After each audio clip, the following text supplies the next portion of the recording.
Capítulo 11. Qual é a decisão certa?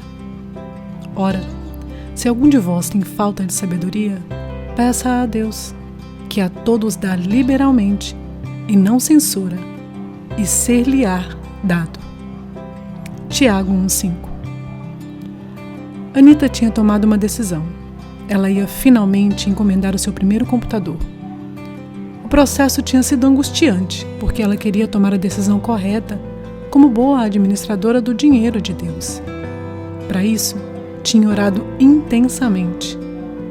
Depois de pesquisar com cuidado e de pedir orientação a todos que pudessem aconselhá-la, do jardineiro à manicure, ela o comprou. Respirou fundo, tomou coragem, fez uma oração rapidinha do tipo "Ajuda-me, Senhor", e ligou para o número de telefone de uma conhecida empresa de computadores, onde a conduziram no processo de compra. Ela lhes disse de que precisava para o seu pequeno negócio e para suas necessidades pessoais, e eles literalmente construíram um computador específico a partir do zero. Esgotada pelo episódio, Anita decidiu ir para a cama. Então, aconteceu. Às 2 da manhã, ela acordou com um forte ataque de ansiedade. Sentando na cama, começou a questionar se tinha ou não tomado a decisão correta. O computador tinha custado muito dinheiro. E se ela não tivesse comprado o mais adequado? Ele estava sendo construído especificamente para as necessidades dela. Então, a não ser que tivesse alguma avaria, ela poderia acabar ficando com um aparelho muito caro, mas ao mesmo tempo inútil para outras funções. Finalmente, às 5 horas da manhã, ela desistiu de tentar dormir e pulou da cama, continuando a se preocupar sobre ter ou não tomado a decisão correta. Ela agiu certo? Preocupação, uma boa pedida. Tenho certeza de que você já ouviu a seguinte expressão: para toda regra há sempre uma exceção.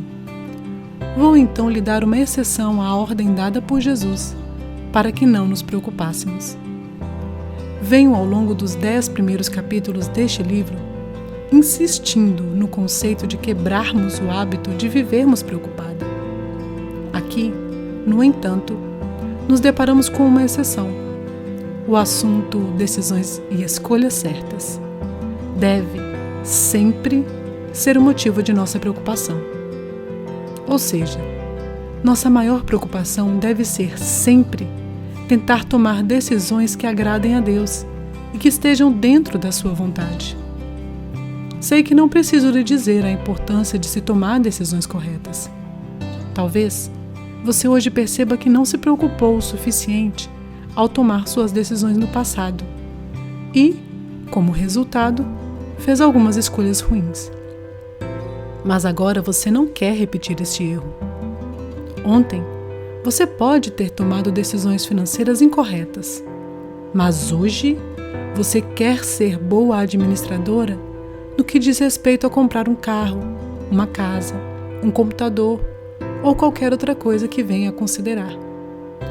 Talvez você tenha tomado decisões menos magnânimas nos anos anteriores e agora você queira optar por outras que resultem em crescimento espiritual, que ajudem em vez de prejudicar e que honrem a Deus com sua vida, seu tempo, seus relacionamentos e suas atitudes. Você quer tomar decisões corretas nos aspectos físico, social, financeiro e espiritual. Agora, então, é o momento de se preocupar e avaliar todas as decisões a serem tomadas, não apenas as grandes, mas também as pequenas. Quem sabe se uma pequena decisão tomada hoje não se transformará em uma grande mudança de vida amanhã? Casos bíblicos de decisões erradas. Você pode imaginar alguém acordando pela manhã e dizendo: quantas decisões erradas tomarei hoje? Quantas opções terei de fazer mal a mim ou a um dos meus queridos? Quais decisões de hoje desonrarão a Deus e afrontarão sua santidade? No entanto, Muitas vezes é exatamente isso que ocorre quando não levamos a sério o ato de tomar decisões, quando fazemos opções sem pensar, sem pedir conselhos e, especialmente, sem levar nossas escolhas a Deus. A Bíblia tem muitos exemplos de pessoas que tomaram decisões erradas. Será que Deus não quer nos dizer algo através delas? Vamos aprender o que Ele tem a nos ensinar por meio desses homens e mulheres que não conseguiram tomar boas decisões, nem sábias, e colheram terríveis consequências.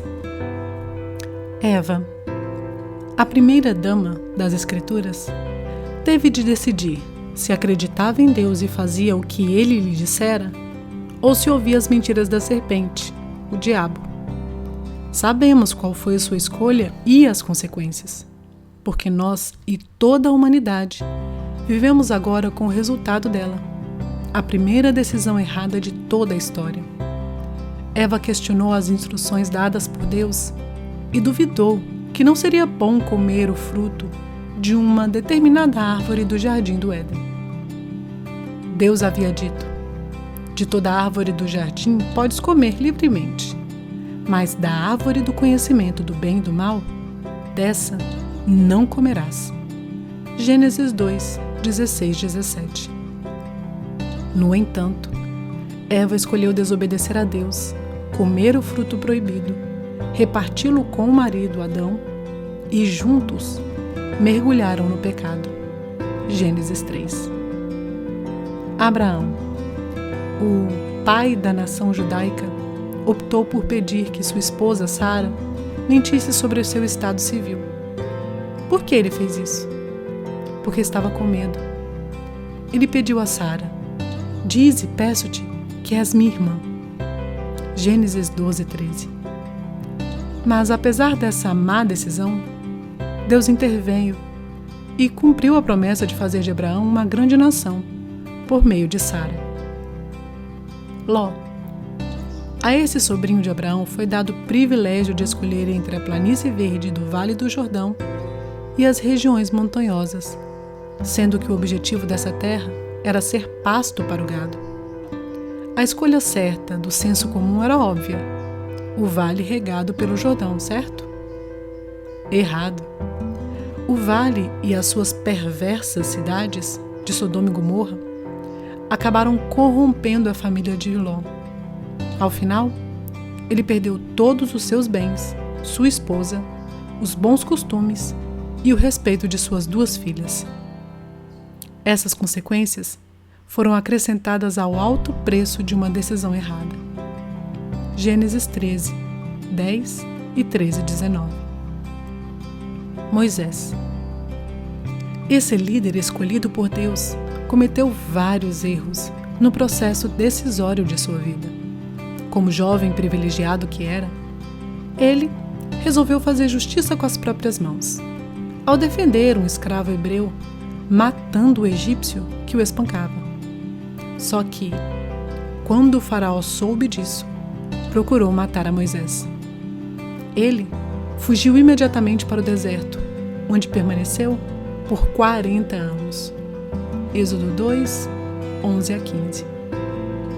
Bem mais tarde, quando liderava o povo de Deus através do deserto, pelo período também de 40 anos, Deus lhe ordenou: falai à rocha perante os seus olhos, que ela dê as suas águas. Assim, lhes tirarás água da rocha e darás a beber à congregação e aos seus animais. Números 28. No entanto, por estar com raiva da atitude do povo que se mantinha rebelde e reclamando, Moisés, impetuosamente, bateu na rocha não apenas uma, mas 2 vezes. Versículo 10, 11. Essa decisão de ir contra a explícita ordem de Deus custou a ele a terra prometida. Versículo 12. Ele foi autorizado a olhá-la de longe, mas não a entrar nela. As 2 decisões erradas de Moisés enviam, ao longo do tempo, uma mensagem a nós, de que não devemos tomar qualquer decisão com base nas emoções, mas sim na vontade de Deus. Órfã. Essa nora de Noemi foi por ela incentivada a retornar à sua família após a morte do marido, filho de Noemi. Noemi, agora viúva, decidiu voltar à sua terra natal, Israel, e ao seu próprio povo. Órfã fez a escolha lógica e humanamente mais fácil, proposta pela própria Noemi. Depois disso, ela nunca mais foi mencionada na Bíblia. Em contrapartida, Ruth, a outra nora de Noemi, viúva de seu outro filho, fez a difícil escolha de deixar sua família, cultura, religião e seguir a sogra.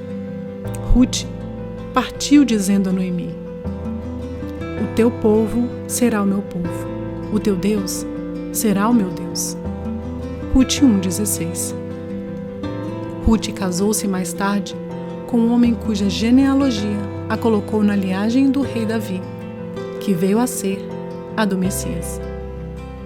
Davi foi o segundo rei de Israel. Ele cometeu adultério e assassinato.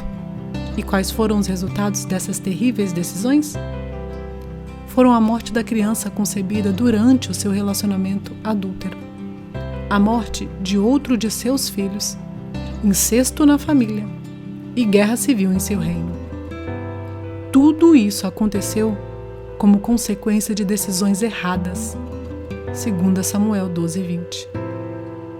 Creio que você está entendendo aonde quero chegar. Uma única decisão errada pode nos levar a pecar e, assim, mudar o rumo de nossa vida para sempre. Decisões baseadas em medo, ganância, emoção e lascívia podem afetar negativamente a vida dos outros também. Mesmo em uma decisão relativamente simples, como Davi, que optou por continuar a olhar para a mulher que estava se banhando, ação que o levou mais tarde a cometer adultério, pode ferir e traumatizar muitas outras pessoas. Os motivos por trás das decisões. Você alguma vez já analisou o que nos leva a tomar determinadas decisões? Pouquíssimas vezes elas são tomadas sem motivos. Há sempre algo que nos leva, tanto a você quanto a mim, a fazer o que fazemos. Confira na lista a seguir alguns motivos e emoções que levam as pessoas a fazerem suas escolhas. Algumas são nobres, outras nem tanto. Medo. Foi o que levou um dos 3 servos que receberam dinheiro para gerir, guardar e investir para o seu mestre a escondê-lo no chão, em vez de aplicá-lo. Mateus 25:25. Ganância. Foi o que levou Judas a trair Jesus e a planejar a captura deste. Tudo por 30 moedas de prata.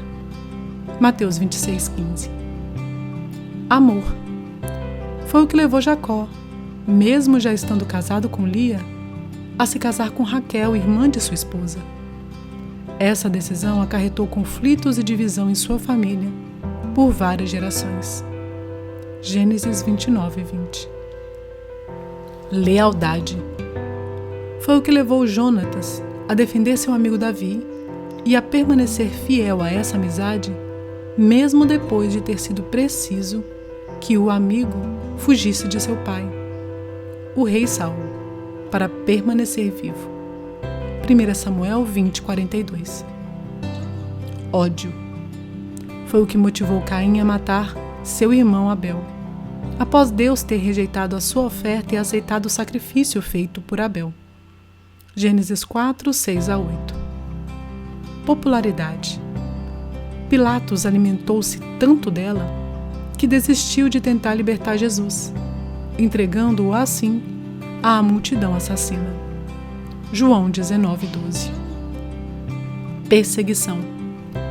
Por medo de ser perseguido, Pedro negou Jesus 3 vezes. Mateus 26:69-74. Aprovação. Foi o que induziu o rei Herodes a matar o apóstolo Tiago, e ao notar que isso agradava aos judeus, procurou também matar a Pedro. Atos 12:1-4. Obediência foi o que levou Daniel a rejeitar as iguarias do rei, para não quebrar as leis de Deus. Daniel 1:8. Desobediência foi o que levou Jonas em direção oposta, depois de Deus ter ordenado que ele fosse a Nínive pregar contra o pecado do povo. Jonas 1:1-3. Faça a sua parte. Agora é a sua vez. É hora de mudar ou de aprimorar a sua forma de tomar decisões. Como já mencionei, considero positiva a preocupação de se tomar decisões adequadas. Se você aprender a dar alguns passos preliminares antes de tomar decisões apressadas, precipitadas, impulsivas ou sem reflexão, ficará menos preocupada e mais confiante de estar fazendo escolhas certas. A partir dos relatos das decisões, certas e erradas, tomadas pelas pessoas citadas anteriormente, e com base na motivação das escolhas que você faz, aqui estão algumas sugestões de passos a dar e de ações a tomar. Reveja cada decisão. Esclareça exatamente o que lhe está sendo solicitado. Uma forma de se organizar é orar. Reveja a sua situação diante de Deus. Peça-lhe orientação e discernimento. Outra maneira é perguntar. Vá até as pessoas que podem lhe dar respostas ou indicar quem o faça. Eva devia ter pedido que Adão lhe contasse exatamente o que Deus havia dito sobre não tocar e nem comer a bendita fruta. Se ela tivesse feito isso, Adão poderia ter lhe falado de forma explícita qual tinha sido a ordem de Deus e desmentido com toda a propriedade a fala do diabo. Quem compõe o seu grupo de conselheiros? Quem Deus colocou em sua vida para você consultar antes de tomar as suas decisões? Seu pastor, seu marido, uma senhora mais experiente, um mentor, seu pai? Provérbios, o livro da sabedoria, ensina-nos que, quando não há sábia direção, o povo cai, mas na multidão de conselheiros há segurança. Capítulo 11:14. Onde não há conselho, frustram-se os projetos, mas com a multidão de conselheiros se estabelecem. Capítulo 15:22. Porque com conselhos prudentes tu podes fazer a guerra, e há vitória na multidão de conselheiros. Capítulo 24:6. Refine as suas opções. Cuidado com as decisões que apresentarem apenas uma opção. É provável que seja a errada. Moisés viu apenas uma saída: matar o egípcio. Durante décadas, Jim, meu marido, participou da liderança de nossa igreja, onde teve muitas oportunidades de tomar parte das decisões que afetavam toda a comunidade. Um dos presidentes de mesa o impressionava muito, pois ele não colocava em votação qualquer item que tivesse apenas uma opção. Ele mandava que os líderes fossem para suas casas, refletissem sobre o tema e depois voltassem trazendo outras opções a serem consideradas. Quem está sob sua liderança? Opte sempre pela opção de procurar opções. Não somente boas opções, mas também as ótimas e as piedosas. Continue a ler mais sobre este assunto. Lembre-se da palavra de Deus. Cultive o hábito de perguntar-se: o que a Bíblia diz sobre as opções no caso e suas consequências? A Bíblia é o nosso padrão. Se alguma opção não estiver de acordo com as Escrituras, então ela já é má opção e deve ser desconsiderada. Quando Jesus foi tentado por Satanás a não confiar no Pai, ele decidiu utilizar como arma de batalha a espada do Espírito, a palavra de Deus. Efésios 6,17. Ele se manteve firme, citando 3 diferentes passagens. Lucas 4:12. Se você estiver em constante contato com a palavra por meio de leitura, estudo e memorização, então será mais fácil lembrar-se dela nos momentos de necessidade. Ela se tornará um afiado instrumento que o Espírito Santo usará para orientar a sua vida. Como está a sua absorção da palavra de Deus? O testemunho do Senhor é fiel e dá sabedoria aos simples. Salmo 19:7. Controle suas emoções. Quando as pessoas estão tensas, as decisões que tomam tendem a ser tímidas, acovardadas, alienadas. Enfim, alguma decisão errada provavelmente será tomada. Você se lembra dos exemplos de Caim, Moisés, Pilatos e Pedro? Se você estiver atravessando alguma das situações descritas anteriormente, congele o seu processo decisório. Controle suas emoções por meio da oração e de conselhos. Encare suas escolhas com mente limpa e coração tranquilo, sem nuvens carregadas que possam causar instabilidades. Um alvo que coloco para mim mesma, quando preciso tomar alguma decisão, é o de ficar neutra. Isso não significa que eu não me importe em agradar a Deus ou que não me preocupe com as pessoas envolvidas. Não, eu me envolvo profundamente. Mas aprendi que se meu coração estiver tranquilo, desejando fazer apenas a vontade de Deus e não a minha, e por Ele ser conduzida, e não por minhas emoções, desejos e ambições, então não há nada que eu queira mais do que tomar a decisão que Deus quer que eu tome.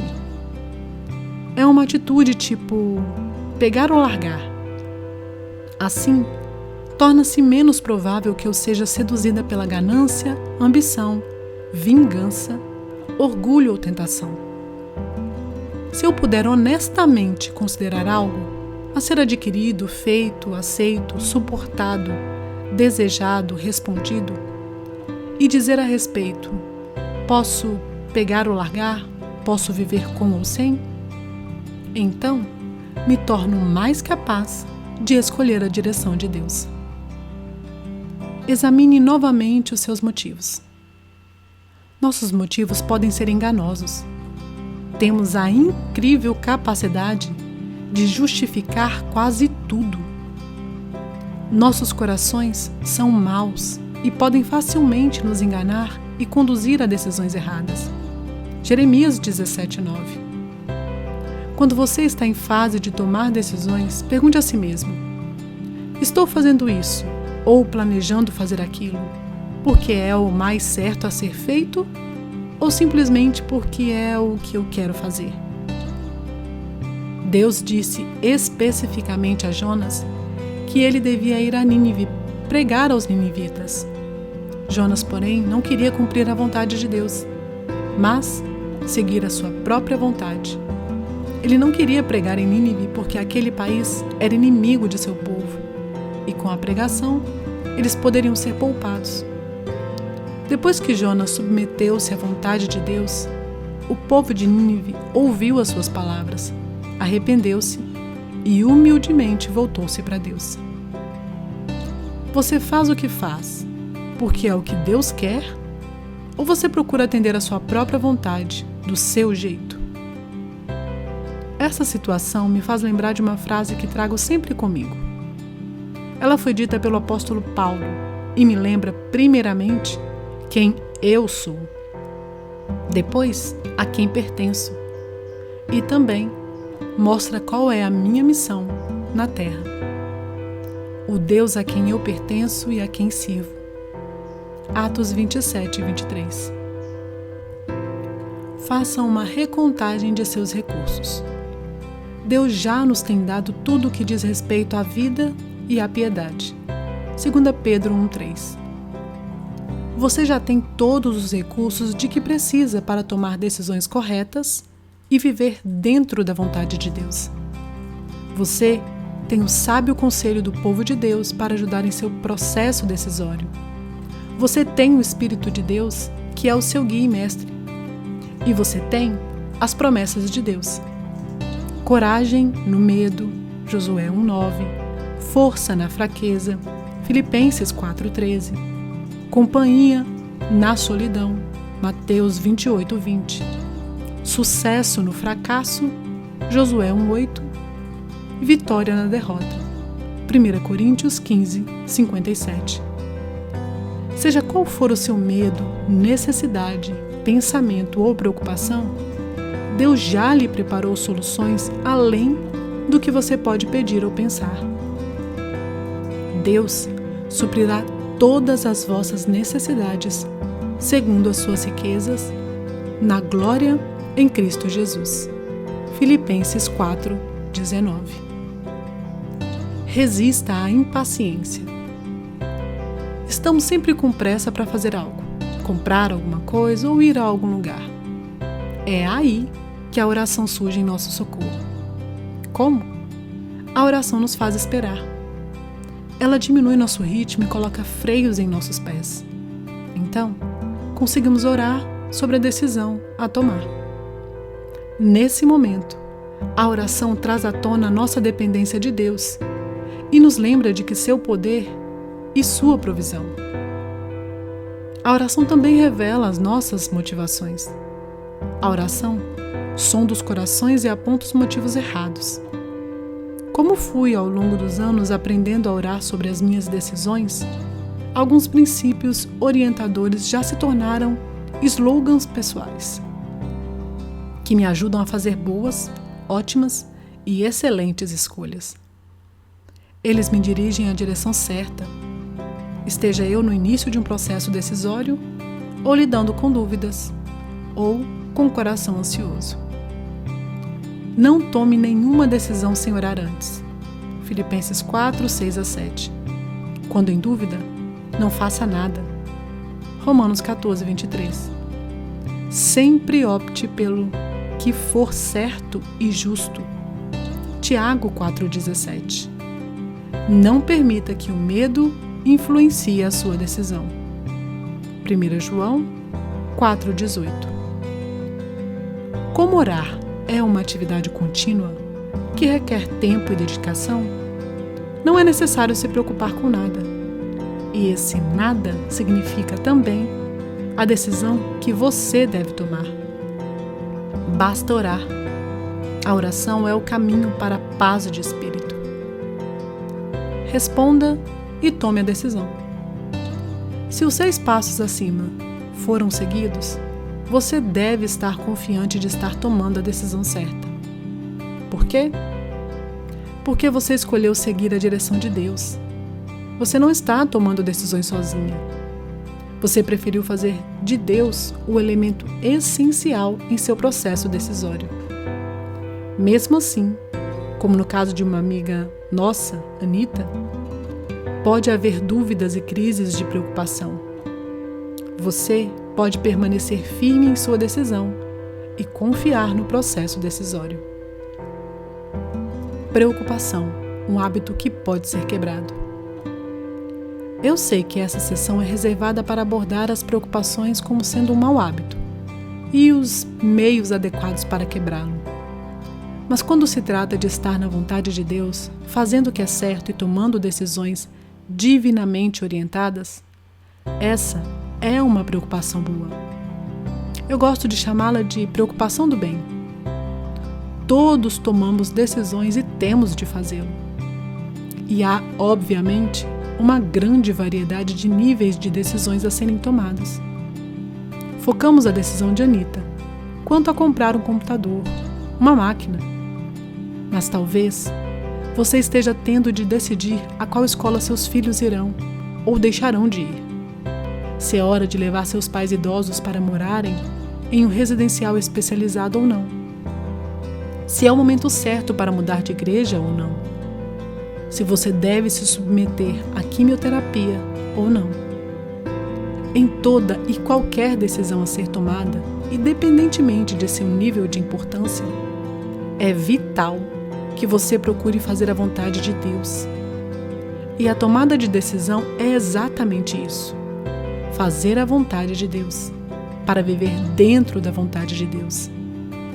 Então, ore, envolva Deus em suas escolhas. Ele a guiará. Como declara a verdade registrada na abertura deste capítulo. Ora, se algum de vós tem falta de sabedoria, peça a Deus, que a todos dá liberalmente e não censura, e ser-lhe-á dada. Tiago 1,5. Siga o padrão estabelecido nas Escrituras. Veja cada decisão como algo importante. Não deixe que nem mesmo as pequenas escolhas, aparentemente sem importância, escapem de consultar a Deus. Quando você busca o Senhor com todo o seu coração e segue a orientação dele, você consegue neutralizar a preocupação e a ansiedade e passa a desfrutar da paz que excede todo o entendimento. E essa paz invadirá o seu coração e a sua mente enquanto você estiver na vontade de Deus. Não andeis ansiosos por coisa alguma. Antes, em tudo sejam os vossos pedidos conhecidos diante de Deus, pela oração e súplica, com ações de graças. Filipenses 4, 6 e 7.